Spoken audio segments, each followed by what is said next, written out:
It's about to get interesting, so subscribe and hit like so you don't miss the top content. I Saturday at the kitchen table in our house in suburban Oklahoma City, staring at the worn wood surface she and I had picked out together nearly a decade ago. The morning was quiet, too quiet, as if the air was frowning in anticipation of something inevitable. The coffee in my mug had long since gone cold, but I still held it in my hands, just to keep my fingers busy. Everything had fallen apart last night, and I still couldn't get my thoughts together to figure out how to move on. Her words, thrown with such certainty, with such coldness, still ran in my head. She thought I wouldn't do anything, that I would just swallow it and sit there like I always did, but she was wrong. She and I got married young, barely out of college. I was working at a body shop then, fixing old pickup trucks and dreaming of one day starting my own business. She was studying to be an accountant, always with a calculator in hand and that smile of hers that made me believe anything was possible. We moved here, to this dusty corner of Oklahoma, because housing was cheap and jobs were plentiful. I thought we were building something really family, a home, a future. We had a son, Ethan, and then a daughter, Mia. I looked at them and felt that everything I was doing, the long shifts, the sweaty days under the machines, the endless bills made sense, but somewhere along the way, things went wrong. I didn't immediately notice how she started to drift away. At first, it was small things. She was late at work. She stopped asking me how my day was. She stopped talking at dinner. I put it down to fatigue, to the kids, to life getting harder and harder over the years. But then I began to notice other things. Her cell phone, which she now always kept face down. The smell of someone else's cologne on her jacket, even though she said she was with friends. The long trips on business, that she talked about so vaguely that I began to suspect. I didn't want to believe it. I convinced myself it was paranoia, that I was making it up, because I was too tired or too afraid of losing what we had. But the truth always finds a way to come out. Yesterday I came home earlier than usual. The elevator broke at the shop, so I figured I'd spend the evening with the kids. Maybe order a pizza, watch some stupid movie. When I walked in, the house was empty. Ethan and Mia were at her parents' like she'd said this morning, but her car wasn't in the yard. I called her, but the phone immediately went straight to voicemail. I sat her down on the couch, feeling something heavy building up inside, and waited. She came back late, almost midnight, with disheveled hair and that strange smile that didn't reach her eyes. I asked where she'd been. She waved me off, said she was late with her coworkers, that I was thinking too much, but I could see her hands trembling. How she avoided looking me in the eye.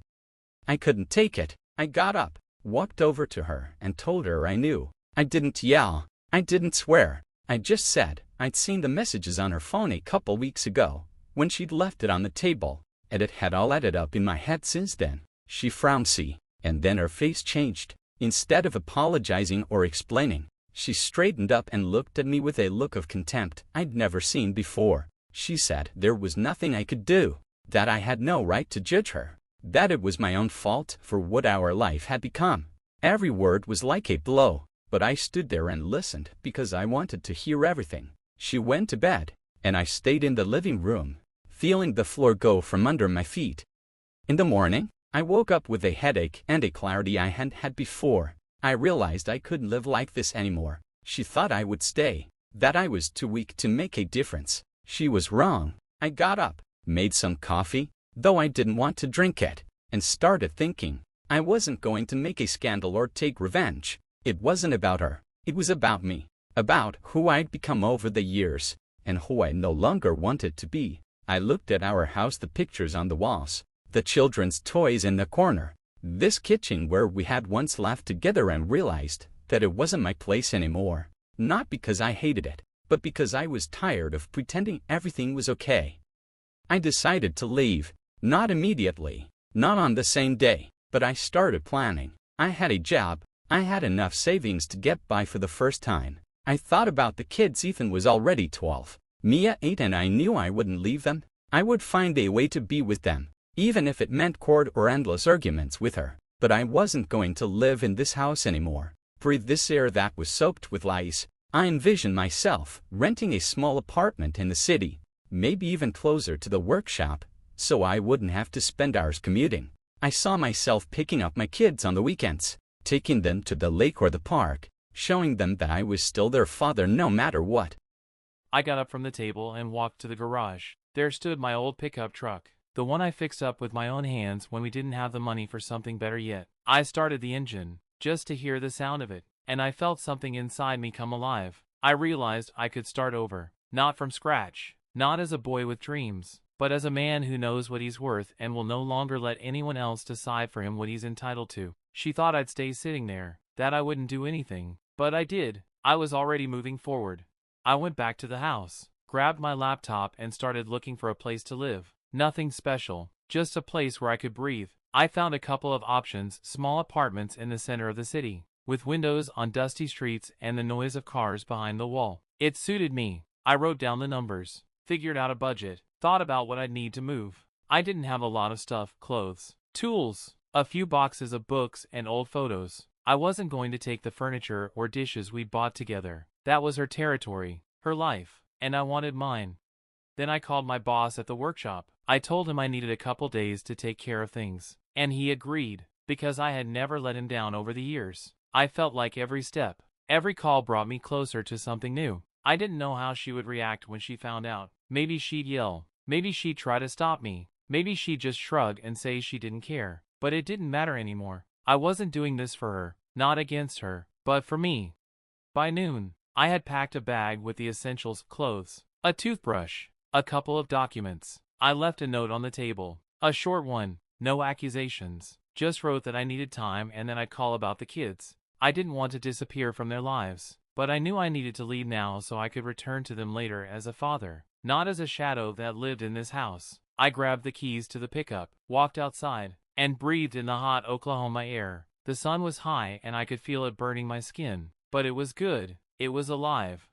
I got in my car, started the engine, and drove out of the yard. I didn't look back. I drove down familiar streets, past neighbors' houses, past the gas station where she and I had once stopped for coffee on the way to work. It was all part of my life, but I looked at it differently now. I was on my way to the city, to a new apartment, to a new chapter. She thought I wouldn't do anything, that I had no right, but I already did. I was already choosing myself.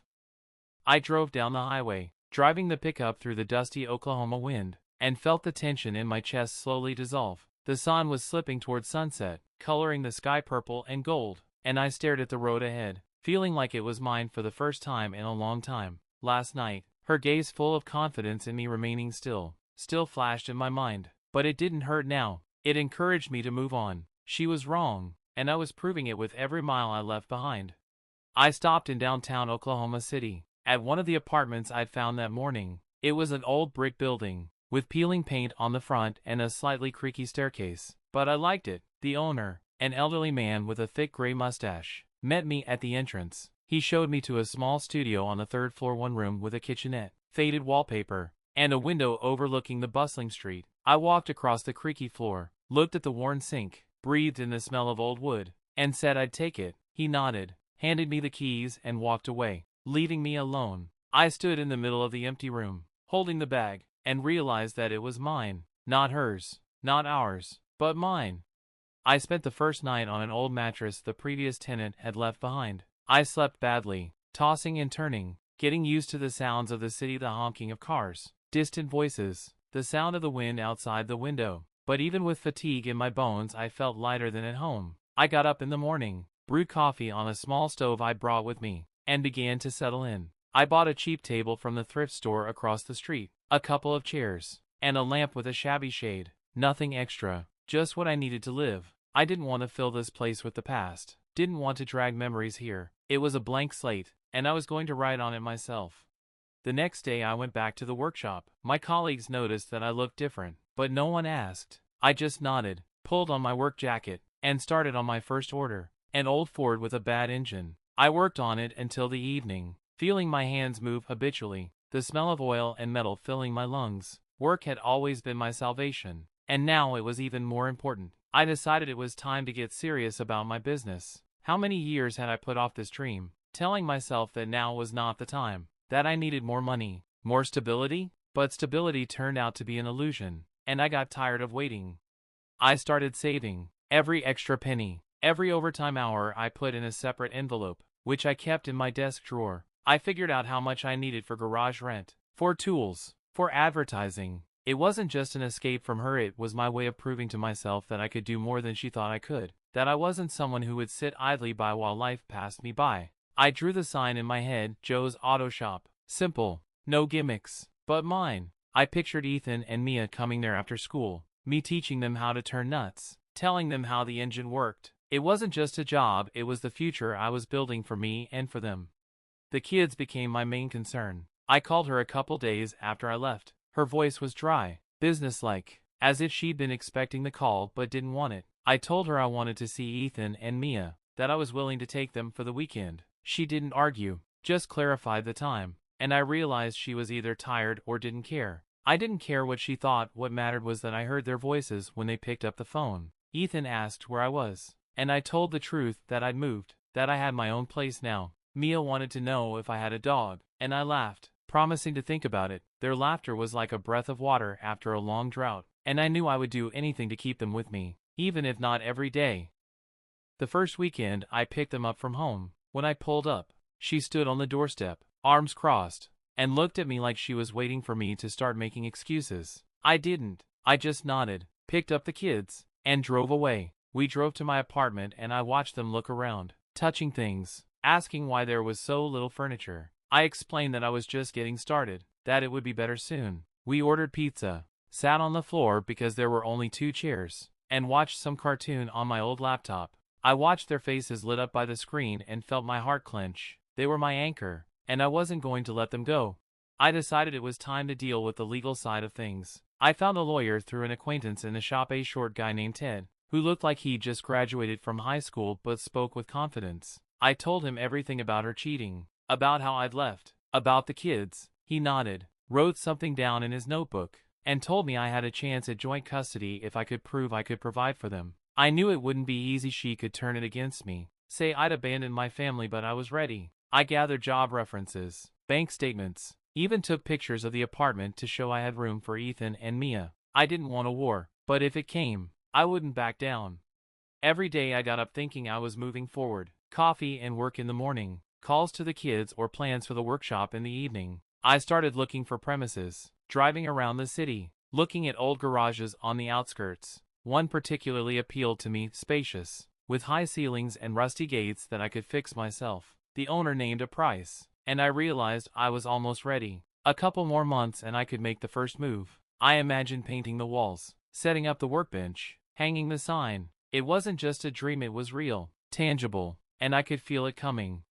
I began to notice that the city around me was coming alive. The streets that had seemed like a backdrop before were now part of my new life. I would go to the coffee shop across the street from my house, get a black coffee, and look at the people, workers, students, old people with newspapers. I felt like one of them, not a stranger, not lost. Sometimes I caught myself thinking about her, what she was doing, who she was with now, but it didn't sting anymore. She was in the past, in that house, in that life, and I was here, and that was enough for me. It had been a month since I'd left. I'd settled into the apartment, hung a couple shelves, bought a couch for the kids to sleep on when they come over. I picked them up one more time and we went to the lake outside of town. I watched them throw rocks into the water, laugh when I tried to catch fish with my bare hands, and I realized that this was freedom. Not from her, not from the past, but for myself. I was building my life, one step at a time, and I knew she was wrong. I didn't sit still. I did things. I lived. I stood at the gate of the garage I'd looked at a month ago, feeling the cold November Oklahoma wind creep under my jacket. I was holding the lease I'd signed the day before and the keys, which the landlord handed me with a slight smile, wishing me luck. The sun was barely peeking out from behind the gray clouds, but I didn't care. There was a fire burning inside me that hadn't been there in a long time. This wasn't just a garage with rusty gates and peeling paint on the walls. This was my chance, my workshop, my first real step toward taking my life into my own hands. She thought I would do nothing, that I would remain sitting in the shadow of her words, but I was already building my future, and it was starting here. I opened the gate, stepped inside and breathed in the smell of dampness and old concrete. The space was empty except for a few crates in the corner and cobwebs under the ceiling. I walked around the room, figuring out where to put the workbench, where to organize the customer area, where to hang the tools. I didn't have all the equipment, but I decided to start small with what I already had and gradually add the rest. I pulled out my phone, took some pictures and sent them to my boss at the old workshop. He knew of my plans and promised to help with the first customers. I texted that I was starting up and he replied briefly, "Proud of you, Joe." It wasn't much, but it was enough for me.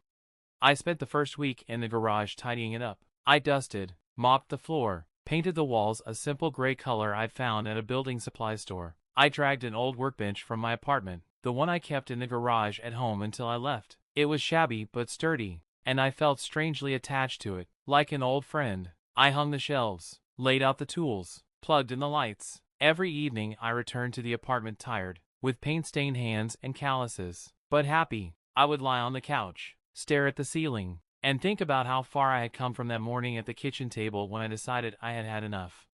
The kids came to visit me for the weekend and I showed them the workshop for the first time. I picked them up from the house, feeling her gaze drilling into my back, but I didn't turn around. Ethan and Mia jumped into the pickup, and I could see their eyes glisten with curiosity. When we arrived, I opened the gate and let them in the front. Ethan went straight to the workbench, touching the wrenches, and Mia asked if she could draw something on the wall. I laughed and said I'd think about it. We spent the afternoon there. I showed them how the elevator I'd rented from a friend worked, and even let Ethan try to torque a couple bolts on an old engine I'd brought in for practice. They made a lot of noise, laughed, asked a million questions, and I felt the place come alive with them. I started working. The first customers came from old coworkers, a couple of pickup trucks with minor breakdowns that I fixed quickly and cheaply to build up a reputation. I put up a sign, "Joe's Auto Shop," a simple handwritten sign on a piece of plywood until I could afford something better. People started stopping by, some on a tip, some just because they saw the sign from the road. I fixed carburetors, changed oil, patched tires. The money wasn't much, but it was enough to pay the rent and save for the future. Every night I counted the proceeds sitting at the table in the apartment and realized this was just the beginning. With the lawyer, we moved forward. Ted prepared the joint custody papers and I handed them to her through the mail. Not wanting to meet face to face, I knew she might resist, but I was prepared for it. I gathered everything I could: income statements, a schedule that showed how I would pick up the kids, even letters from my boss and neighbors that confirmed I was a reliable person. I wanted Ethan and Mia to be with me not just on weekends, but more often, so they knew they had a father who hadn't disappeared. I imagined them coming to my house after school, doing their homework at the table in the workshop while I finished my work. That was my goal, and I wasn't going to back down.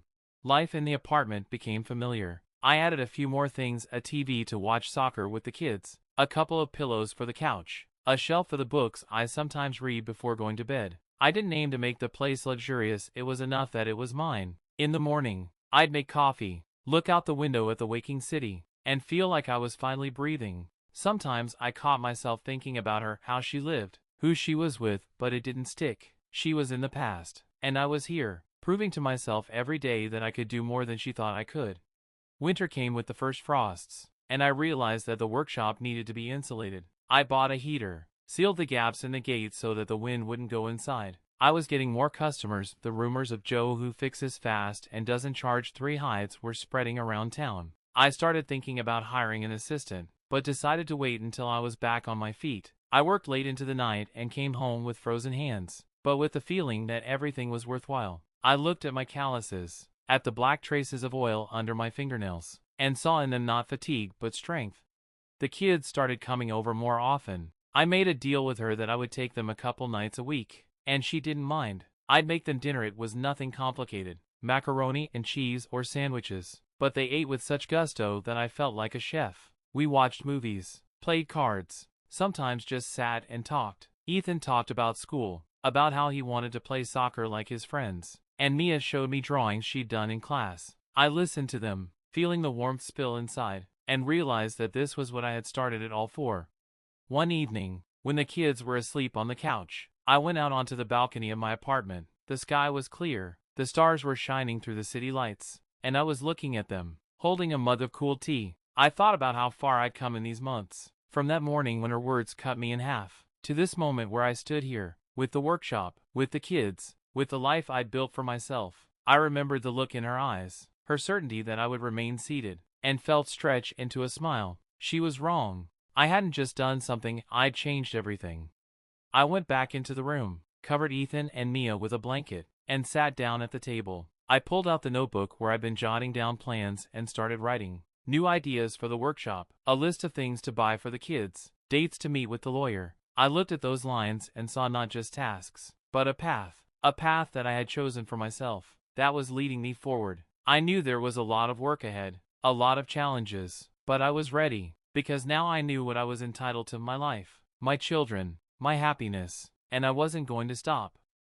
I stood in the shop, looking at the fresh sign above the gate: Joe's Auto Shop, no longer on plywood, but on a metal base painted navy blue with white letters. It had been a year since I'd left home, and that year had changed everything. The spring sun shone through the dusty windows, illuminating the workbench where my tools lay and the client's old pickup truck I'd finished fixing that morning. I wiped my hands with a rag, feeling the smell of oil mingle with the warmth of the new day, and realized that this place had become my home more than that apartment downtown. She thought I wouldn't do anything, that I would stay in her shadow, but I proved otherwise, not to her, but to myself. The workshop was growing. I hired an assistant, a young boy named Kyle, who came to me with eager eyes and a desire to learn. He was quick, agile, and soon I trusted him with simple orders so I could focus on the big repairs myself. The customers were coming in steadily. The locals knew me as someone who wouldn't cheat and would do a good job. I had saved up enough to buy a hoist and a couple new tools, and the revenue allowed me to not only pay rent, but also save for the future. I looked at the space, the walls I'd painted myself, the shelves I'd put together with Ethan, the corner where Mia had left her drawing of the car, and the sun, and felt proud. This was mine, built from the ground up, and no one could take that away. The kids have become my rock. The custody trial ended 3 months ago, and I got what I wanted: joint custody. Ethan and Mia live with me for 4 days each week, and I watched them get used to my apartment, my workshop, our new life. I moved to a bigger place, a 2-bedroom apartment a block from the garage, with a small balcony and a kitchen where we could cook together. I bought them beds, hung shelves for their books and toys, even got them a dog, a shaggy dog named Rocky that Mia had dreamed of since day one. They would come to my house after school, do their homework at the workshop table while I finished my work, and in the evening we'd have dinner, laugh, plan the weekend. I looked at them and knew that everything I'd been through was worth it to see them happy.